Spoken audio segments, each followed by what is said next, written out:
কিন্তু এই বছর এই মে মাসের ২৬ তারিখে আরাফা ঘোষণা হয়ে গেছে।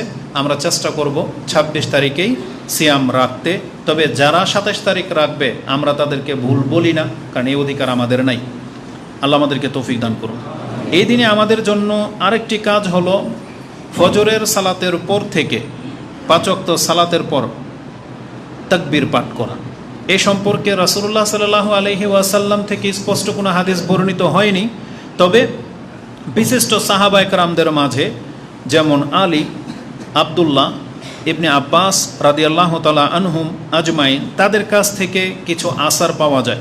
কানা আব্দুল্লাহ ইবনে ওমর ওয়ান আলীন আন্নাহু কানা ইউকাব্বিরু বাদা সালাতিল ফজর ইয়াউমে আরাফা, তারা আরাফার দিনের ফজরের নামাজের পরে তাকবীর পাঠ করতেন ইলা সালাতিল আসরি মিন আখির আইয়ামি তাশরিক, তাশরিকের শেষ দিনের আসর সালাত পর্যন্ত, মানে ১৩ই জিলহজের আসর সালাত পর্যন্ত তারা এই নামাজের পরে তাকবীর পাঠ করতেন।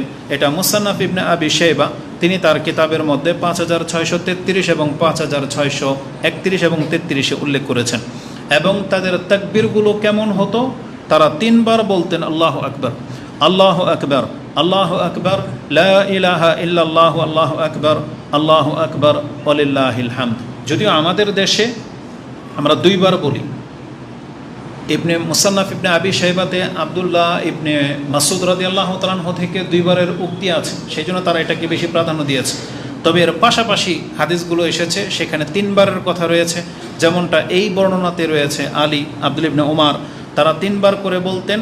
এবং মুসান্নাফ ইবনে আবি শাইবাতে আরেকটি উক্তি করেছেন আন্নাল হাসান আল বসরি, তিনিও ৩ বার করে পাঠ করতেন যে কানা ইউকাব্বিরু আল্লাহু আকবার সালাসা মাররাতিন, তিনি ৩ বার বলতেন। তার মানে আল্লাহু আকবার, আল্লাহু আকবার, আল্লাহু আকবার, লা ইলাহা ইল্লাল্লাহু, আল্লাহু আকবার, আল্লাহু আকবার, ওয়ালিল্লাহিল হামদ।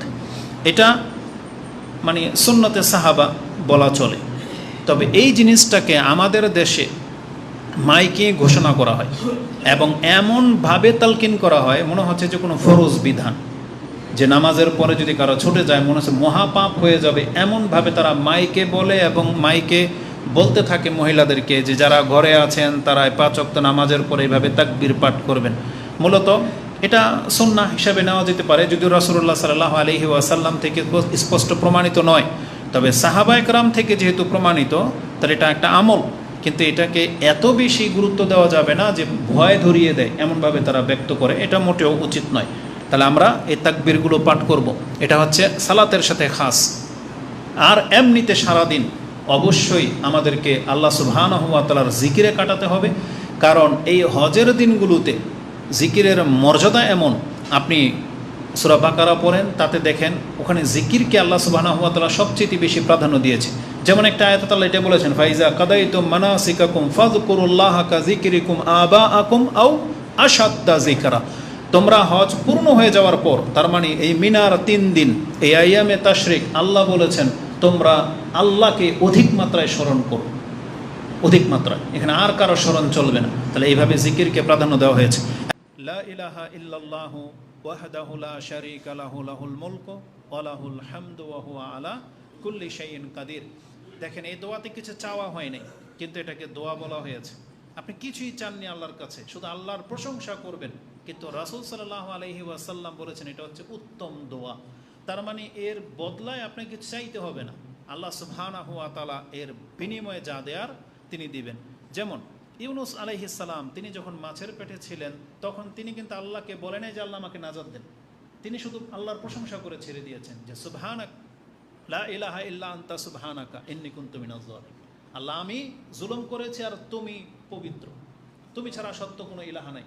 তারপর রেজাল্ট আমাদের সামনে। তো এই জন্য এই দোয়াকে সব থেকে শ্রেষ্ঠ দোয়া বা উত্তম দোয়া বলা হয়েছে।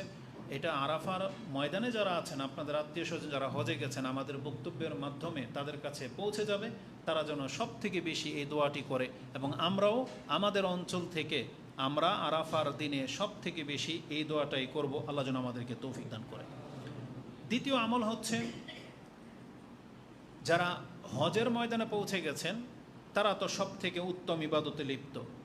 আর আমরা যারা সেখানে পৌঁছিনি, পৃথিবীর বিভিন্ন প্রান্তে রয়েছি, আমাদের জন্য রাসূলুল্লাহ সাল্লাল্লাহু আলাইহি ওয়াসাল্লাম থেকে বলা হয়েছে আমরা যেন সিয়াম পালন করি।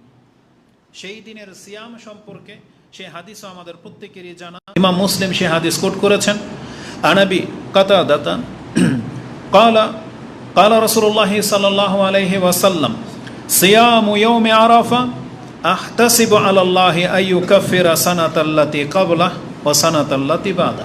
এটা একটা ভাষা। অপর বর্ণনায় রয়েছে সুইলা আন সাওমি ইয়াউমি আরাফা, রাসূলুল্লাহ সাল্লাল্লাহু আলাইহি ওয়াসাল্লামকে আরাফা দিনের সিয়ামের ফজিলত সম্পর্কে জিজ্ঞাসা করা হয়েছে। ফাকালা, তারপর তিনি বলেন, ইউকাফিরু সানাতাল মাদিয়া ওয়াল বাকিয়া, যে আমি প্রত্যাশা রাখি আরাফার দিনের একটি সিয়ামের মাধ্যমে আল্লাহ ওই সায়েম ব্যক্তির পূর্বের এবং পরের 2 বছরের গুনাহকে মাফ করে দিবেন। আল্লাহ যেন আমাদেরকে তৌফিক দান করেন, আমিন। ইমাম মুসলিম রাহিমাহুল্লাহ তার সিয়ামের অধ্যায়ে 2663 এবং 2664-তে এ হাদিসটি কোট করেছেন। অতএব যার পক্ষে সম্ভব অবশ্যই সে এই আরাফার সিয়াম পালন করবে। এই ক্ষেত্রে এই একটি সিয়ামই যথেষ্ট, কারণ এখানে এককভাবে ওই মুহররমের মতো 2টা সিয়ামের কথা বলা হয়নি যে ইহুদিদের খেলাফ করতে গিয়ে 2টা রাখতে হবে না, বিষয়টা এমন না। ওইটা ছিল মুহররমের সিয়াম, ইহুদিরা যেহেতু একটা রাখে এই জন্য আমরা 2টা রাখবো, কিন্তু আরাফার দিনের সিয়াম তার ইহুদিরা রাখে না। এই জন্য এখানে একজন ব্যক্তির শুধু আরাফার দিনের সিয়াম রাখাটাই যথেষ্ট, তাহলে তার 2 বছরের গুনাহকে মাফ করে দেওয়া হবে। উপরন্তু যারা সিয়াম আছেন, রেখেছেন কয়েকটা, আবার রাখবেন, 8 তারিখেও রাখবেন, তাহলে নিঃসন্দেহে এটা উত্তম কাজ। কারণ রাসূল সাল্লাল্লাহু আলাইহি সাল্লাম বলেছেন যে কোনো সৎকর্ম এই 10 দিনের মধ্যে কেউ করবে তাহলে তার মর্যাদা সব থেকে বেশি সে প্রাপ্ত হবে। এখন এই কথাগুলো আমরা জানি, যেটা সব থেকে কমন প্রশ্ন অধিকাংশ মানুষ যেটা নিয়ে বিতর্ক করে, যেটা নিয়ে নেট দুনিয়া ঘেটে ফেলবে, সেটা হচ্ছে আরাফার সিয়াম কবে, আমরা কবে আরাফার সিয়াম রাখবো, এটা নিয়ে বড় দ্বন্দ্ব রয়েছে। এই ক্ষেত্রে আমরা ছোটরা তেমন কোনো কথা বলতে রাজি না। এই ক্ষেত্রে আমাদের বড়দের উক্তিটাই শুধু আপনাদেরকে পেশ করব, সেটা হচ্ছে যেহেতু রাসূলুল্লাহ সাল্লাল্লাহু আলাইহি ওয়াসাল্লাম ইয়ৌমে আরাফা শব্দ বলেছেন, এই জন্য যেই দিন আরাফাতে উপস্থিত হয়ে যাবে সেটাই হচ্ছে আরাফার দিন। এক্ষেত্রে তারিখ ধার্তব্য নয়, এমনটাই বলেছেন বিজ্ঞ আলেমরা। আর আমরা তার খেলাফ যেতে পারতেছি না। তবে এর খেলাফ বাংলাদেশে থেকে যারা ফতোয়া দেয় আমরা তাদেরটাও চরম ভুল বলতেছি না। আল্লাহ সুবহানাহু ওয়া তাআলা আমাদের উভয়কে আজর ও সওয়াব দান করুন, আমরা এতটাই প্রত্যাশা রাখি। কারণ নফল ইবাদত আর ইখতিলাফের ব্যাপারে সাধারণ জনগণের উপর থেকে আল্লাহ সুবহানাহু ওয়া তাআলা অবশ্যই কলম উঠিয়ে নেবেন, কারণ তাদের বিজ্ঞরা এই বিষয়ে ইখতিলাফ করতেছে। এই জন্য জনসাধারণের এই ক্ষেত্রে কোনো দোষ নাই। যদিও চাঁদ দেখার উপরে ভিত্তি করে আরাফার নির্ণয় হয়, এই কেয়াস করলে তাদেরটাও ভুল না। তবে আমরা ওই শব্দের দিকে ফোকাস করতেছি, যেহেতু আমরা আমাদের সালাফে আলেমদের মতাদর্শ অনুযায়ী চলি, তাদের ব্যাখ্যাগুলোকে বেশি প্রাধান্য দেই। অতএব আমাদের সালাফে আলেমগণ যারা বিজ্ঞ সালাফরা রয়েছেন তারা বলতেছেন এটা হচ্ছে এক্সেপশনাল। এই জন্য শুধু আরাফার দিনটা সৌদি আরবের একটা স্থানের সাথে খাস, এই জন্য ওই দিন যে দিন এটাই হবে পুরো বিশ্বের জন্য আরাফা। আমরা এর বেশি খেলাফ যেতে পারতেছি না।